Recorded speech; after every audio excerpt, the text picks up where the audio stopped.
Presta muita atenção no que eu vou falar. Antes de eu entrar na pregação, eu vou falar uma coisa para você sobre milagre. Você ainda acredita em milagre? Se acredita, diz amém. Às vezes, para nós, milagre é Deus curar um câncer, né? De tumor de 15 quilos. Às vezes, milagre é levantar um paralítico de 86 anos. Aí é milagre mesmo, né? Porque 86 já está na hora de parar de andar, né? Milagre. Mas às vezes não. Nós temos milagre toda hora. Tem um físico, matemático, filósofo, chama Blaise Pascal. Ele conta que quando ele era pequeno, aconteceu um fato curioso com ele. Ele estava andando a cavalo e ele caiu do cavalo. Aí ele vai contar para o pai dele. Pai, o que foi? Aconteceu um milagre hoje. O que foi, meu filho? Eu estava correndo de cavalo, correndo, e em toda velocidade. O cavalo caiu, eu caí, nós capotamos. E não aconteceu nada comigo, nem com o cavalo. É, meu filho, que bom, foi um milagre. Foi um milagre, pai. Pois aconteceu um comigo também. Eu andei de cavalo, corri. O cavalo não caiu, meu filho. Que milagre. Hoje nós vamos estudar para você, antes de você iniciar o evangelismo, qual é a forma que um pecador pode ser salvo? Como esses 2 bilhões e 400 milhões de pessoas podem ser alcançados? Como essas seitas, heresias, como esses cegos, como essas pessoas perdidas podem ser salvas, podem vir à salvação? Como um pecador se converte, como um pecador é salvo, como um pecador é livrado da ira de Deus e da condenação. Como esses números, essas estatísticas que nós lemos domingo passado, podem ser diminuídas. Você precisa aprender isso. O texto de Paulo aos Efésios diz assim: porque pela graça sois salvos. Ele usa o termo salvo, soteria, salvar, livrar alguém. Então ele está dizendo que pode haver salvação. Ele diz como uma pessoa é salva. Pela graça sois salvos.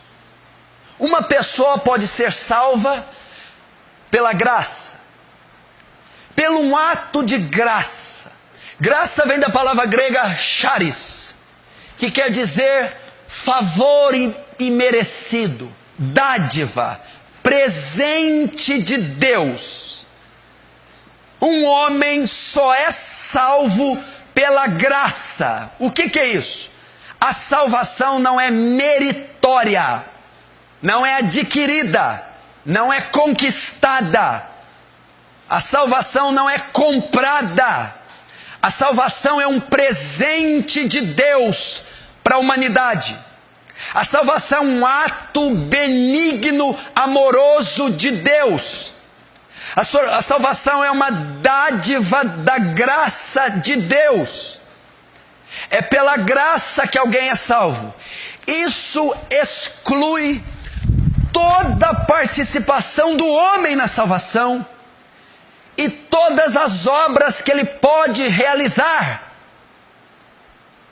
A Igreja Católica, em 1500 anos, ensinou que as esmolas fazem expiação para o pecado, que obras fazem expiação para o pecado, que o homem pode ser salvo se ele fizer obras, se ele fizer o bem, se ele doar, se ele fizer caridade.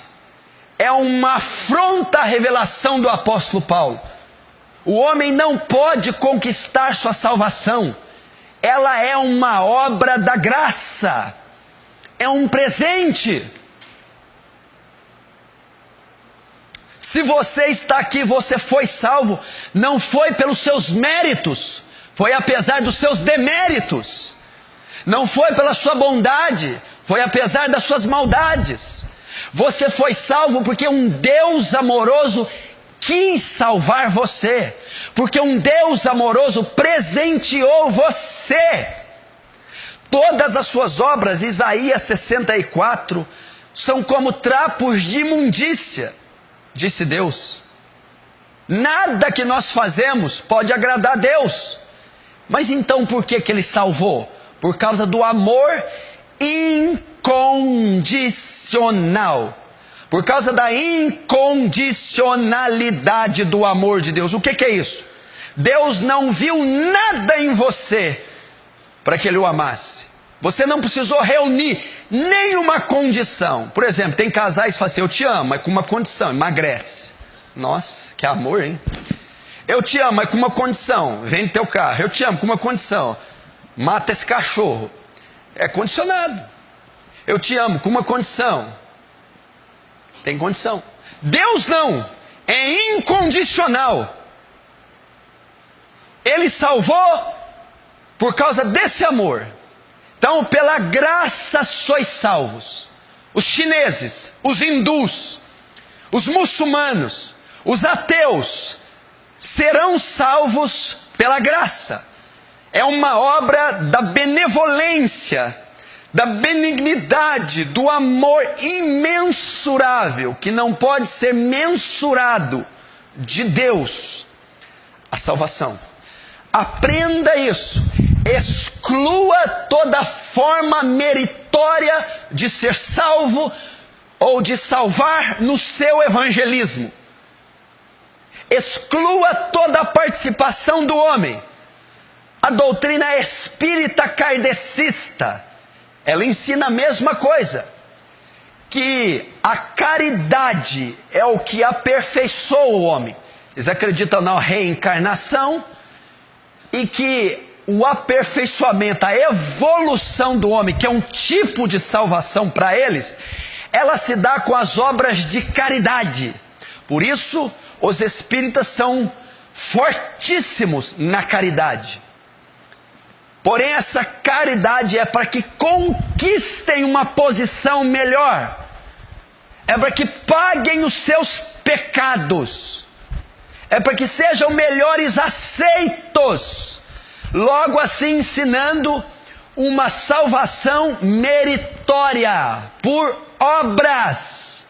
Não, um pecador do melhor ao pior, do mais perverso ao menos perverso, só pode ser salvo pela graça. Pelo favor imerecido, um presente, um dom que Deus deu ao homem. Não tem custo algum, provém da bondade e do amor de Deus, a salvação. Lembre-se disso, tanto para evangelizar, como um dia ocorreu na sua vida. Então Paulo vai dizer, pela graça sois salvos, por meio da fé. Por meio da fé, ou mediante a fé, na minha tradução. Aí ele vai continuar, presta atenção. Mas como o pecador alcança essa graça, salvação? É uma graça, é um presente. Não tem custo para mim. Deus no seu amor dá aos pecadores. Mas como eu a consigo? Como essa graça, salvação, chega até os pecadores?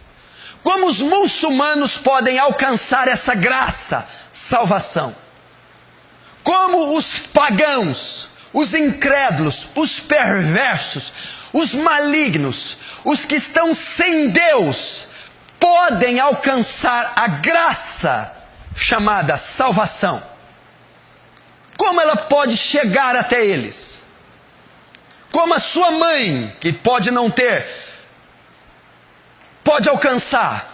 Como o seu pai, o seu vizinho, a sua filha, a sua avó, o seu patrão, a professora, a multidão de alunos na hora do recreio, como eles que estão completamente perdidos podem receber a graça, o presente chamado salvação? Paulo responde: por meio da fé. Pela fé. A fé é o meio que o pecador alcança a salvação. A fé é o canal que leva o pecador a receber a graça chamada salvação. A fé é um instrumento que me guia ou que traz a mim a salvação. É a fé. Pela graça sois salvos por meio da fé. Através da fé. Então a fé dá ao pecador essa graça. A fé leva o pecador a receber essa graça. A fé dá ao pecador o direito de ser salvo. A fé. Então o que eu aprendo? Logo então, um pecador, para ser salvo, uma multidão muçulmana, uma multidão incrédula, um vilarejo, uma etnia, um povo, uma tribo, um idoso, qualquer que seja que está perdido nos seus pecados, para que ele seja salvo, ele tem que crer. Ele deve crer. Ele precisa ter fé. E se ele crer, se a multidão crer, se o idoso crer, se o adolescente crer, se o ímpio crer, ele recebe a graça, salvação, vida eterna.